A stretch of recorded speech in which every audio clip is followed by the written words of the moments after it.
Hi friends, അംഗൻവാടിയിൽ നിന്ന് കിട്ടുന്ന അമൃതം പൊടി കൊണ്ട് ഈസിയായിട്ട് തരള ഉണ്ടാക്കാം. ആദ്യം തന്നെ ഒരു ഗ്ലാസ് വെള്ളം അടുപ്പത്ത് വെക്കുക.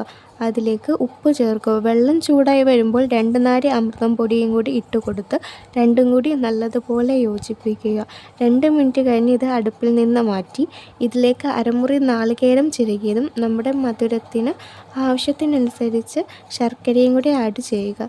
എന്നിട്ട് ഇത് നല്ലതുപോലെ അയച്ചെടുക്കുക. ഇത് സോഫ്റ്റായിട്ട് വരുമ്പോൾ ഓരോ തെരളിയിലയിൽ വെച്ച് ഇഡലിക്കുട്ടകത്തിൽ വേവിച്ചെടുക്കുക.